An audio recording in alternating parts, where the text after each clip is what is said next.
I went outside today. It was alright, I guess.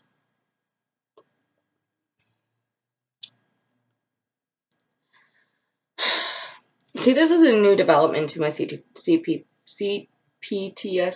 Fucking Jesus. Has to be long as fuck. I'm saying it without the abbreviations, I guess.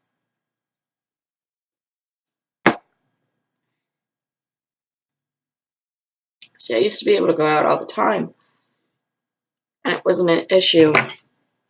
It wasn't an issue until uh, last year, 2 years ago. I finally got the guts to actually do something about what happened to me. And I mean, when I say I finally got the guts, I mean like it took me so many years to actually be like, okay, this is what happened to me. This is actually what happened. This is the truth. Truth has to get out. And for years and years and years, I would lash out, get spiteful. There was one time I got rip roaring drunk and left a message on there on my foster parents' landline because I remembered the phone number.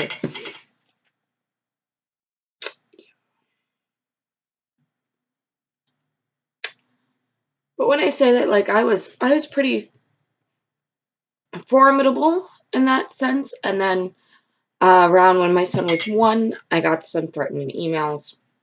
I can't prove one way or another if it was from him or not.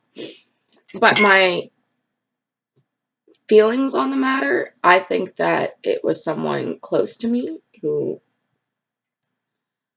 took my pain and decided to amp it up a little.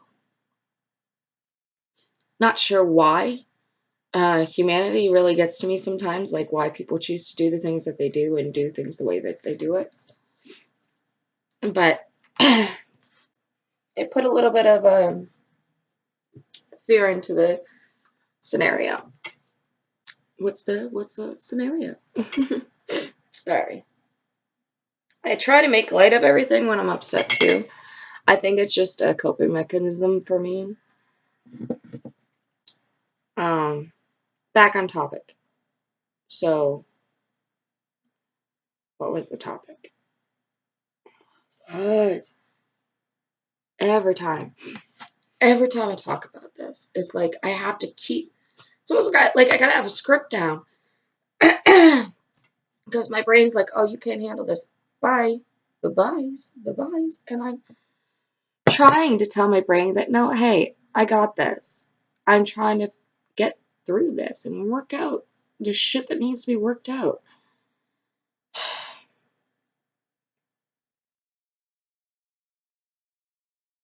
Anyways, I am completely evading the actual topic of this discussion. My therapist's most recent question for me to write down about or vlog about was you're in a coffee shop. You have already ordered your coffee. You are sitting down. He comes in, orders a coffee, sees you, and begins to walk towards you. What do? Now, to me, that's a terrifying thought. Like, why would you even ask me to think about this? Like, that's terrifying to me. I don't want to think about that. And that's really what opened up the discussion. She was like, even the thought of seeing him in public gets you to the point of hysteria. It's why you want to stay home now. It's why you work from home now, because you don't feel, even if you were to see him in a public scenario, safe. Now, the thing that is most complex about this, and this is what she said, is I have almost the same feelings with others that have raped or hurt me growing up, except for one distinct thing. The rest of them, it just kind of was like, I deserve this. I'm nothing. I'm worthless. I am what he made me. And I don't mean by what God made me. So, when you're in that mentality, at least from what my therapist has been saying, when you're in the mentality that you have become what a monster has made you, it makes it very difficult to blame the specific person in that specific moment, because I'm so focused on the one who started it that I'm not really caring about the ones who are finishing it. Now, that makes little to no sense to me, because I honestly, some of what she says, I just can't comprehend. And I try, I really do. But, so anyway, so she said to think of this scenario and to actually think it through, and because it's supposed to help me with getting back out there, where in the sense of not being, a shut-in. I mean, I'm not a hermit. I have friends over. I still a person. I just don't want to leave my house. Oh, man.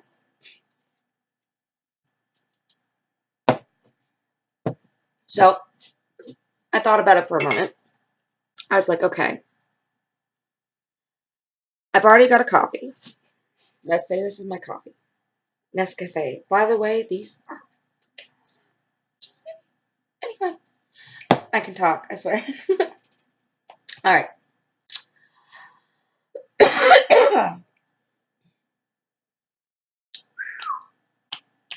This. All right. So, as I'm talking with her, she's like, okay, so picture yourself with a coffee. You're sitting there. He comes in. He sees you. There is a crowd of people around you. You have your phone. So that was the one thing that really kind of eased me a little bit, was the fact that I had resources around me to assist with the situation, which makes me wonder why I feel safer in a solitary scenario than I do in a public. But that's the whole point of therapy, is to make you think and figure it out.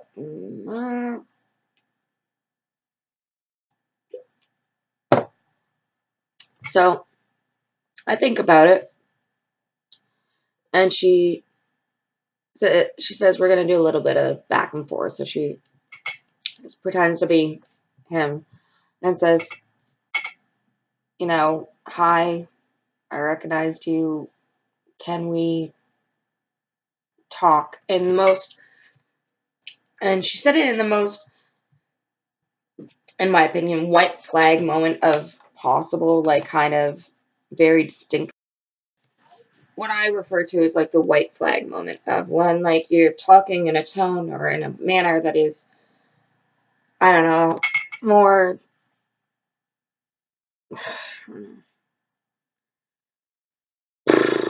Anyhow, so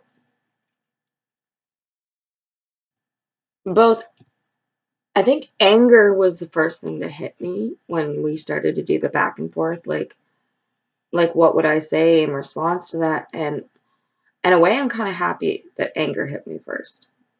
I mean, obviously, like, tinge of fear is definitely there, and it's always going to be. And it's not because I'm afraid of him. And in fact, if he ever watches any of these, I'm not afraid of you. I'm afraid of the picture of you that I made in my mind of you. You are nothing but a coward who can't even allow those that you've hurt to have closure.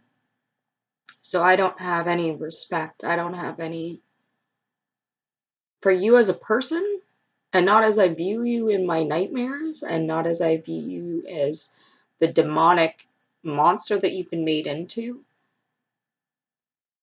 I'm getting off topic. She says I need to see the humanity in him so that I can forgive him. I don't know how I'm supposed to see the humanity in him. I know it's not impossible. I mean, you see those TED Talks of this woman who, like, literally is traveling the country speaking with her rapist.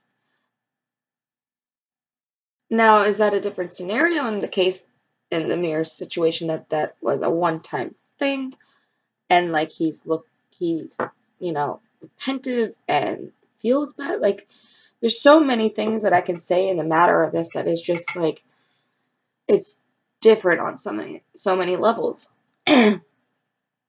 But she was able to see him as a person and forgive him as a person and not see him as a monster.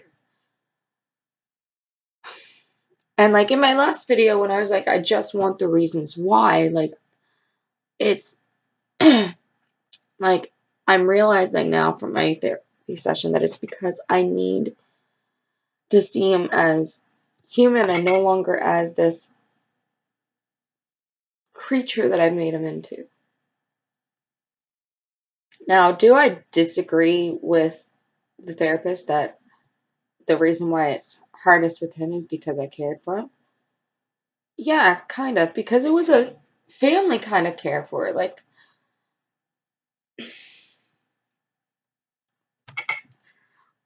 I couldn't possibly ever love someone like that.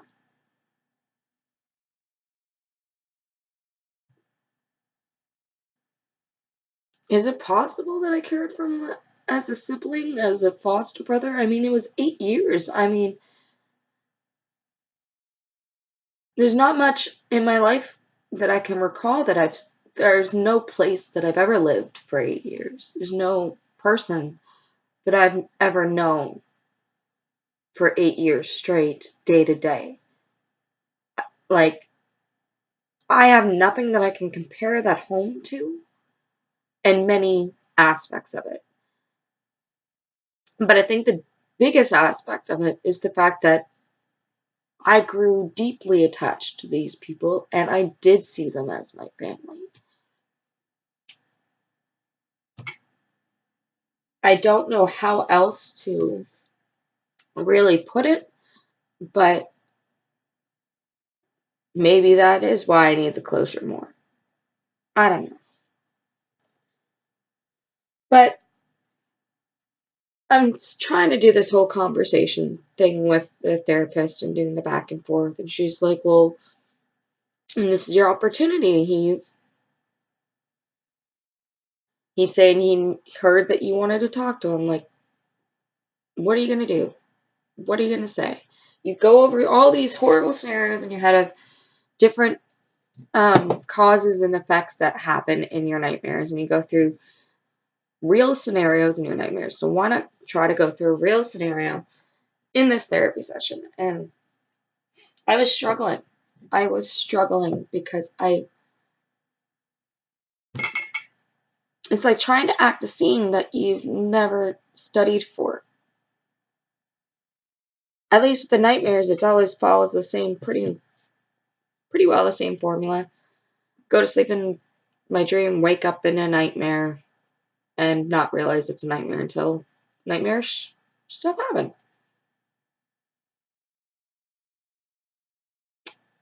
Yeah.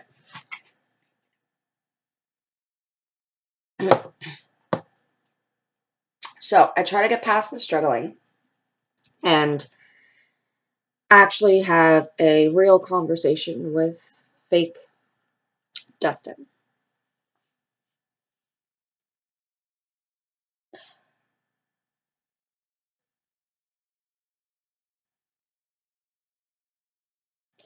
First question I asked was if I didn't run into you here,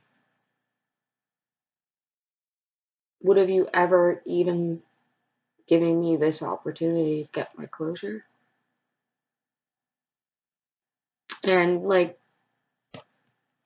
I don't know, therapist seemed most shocked by that being my first question. she said that she thought that I would have asked why first, and I guess a part of me would have asked that, probably would have asked that first too.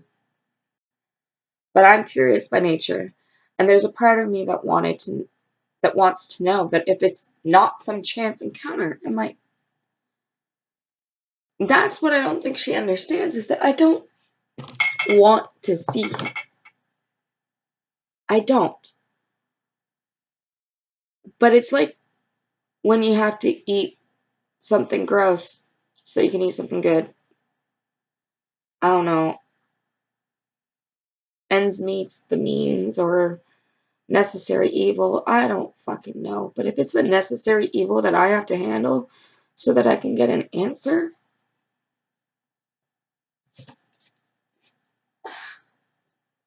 I can't sit here and say that I wouldn't be drop dead terrified. And I told her that too. I was like, it doesn't matter if it's a public, non-public scenario. It doesn't matter. Because if I saw him, I think there's, no matter what scenario I'm in, I'm going to be a wreck. I'm either going to be a wreck from the fact that I'm bawling, or the fact that I have so much overwhelming questions that I can't even function, let alone put them into proper words.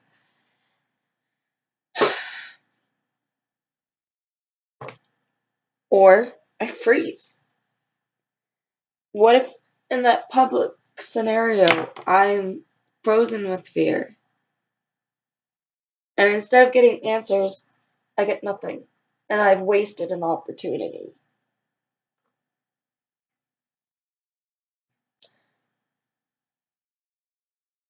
I suppose if I wanted to see anyone, I wouldn't get all the answers I wanted, but I'd at least get some, I suppose. I thought about it.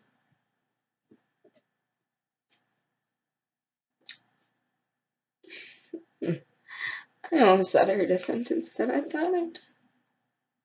No. No, I don't want to see any of them.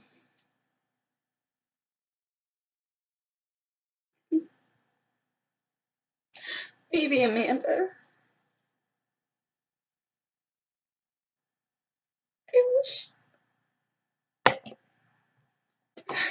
I mean, these videos are supposed to be about me being honest and real about how I feel.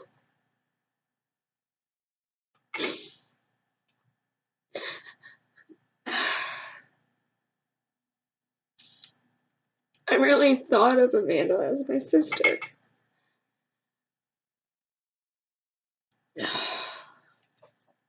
I seen her once after I left the home. I don't know if she'll ever know this, but getting to hug her in that moment was...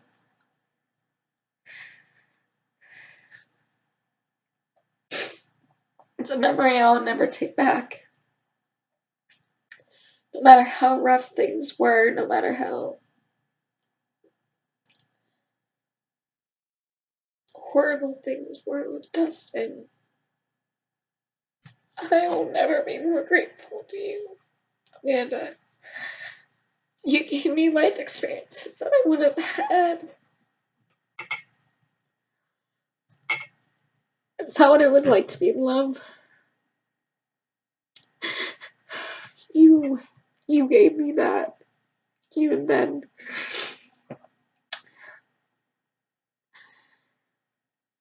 When I got to be part of your marriage, got to see what that is, what that looks like.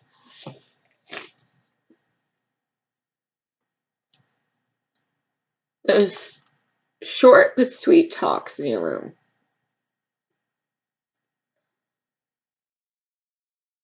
You showed me what it could be like for me as an adult.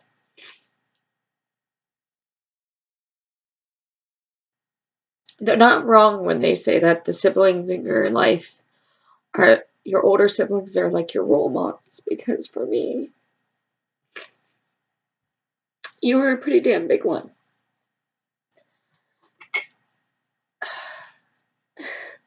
I'm talking to a computer thinking that maybe by some small semblance or some small chance that you might watch it, that you might see it, and might get to hear all the things that I've wanted to say for such a very long time.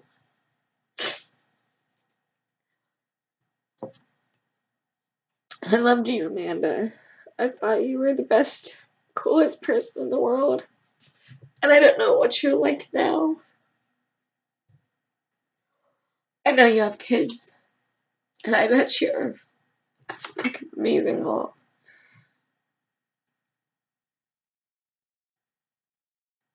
I don't know if Ben ever told you, but I saw him too after I left the home. It was scary and wonderful and terrifying.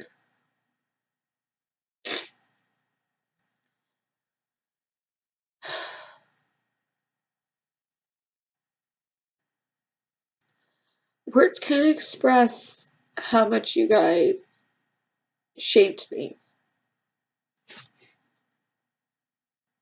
I mean,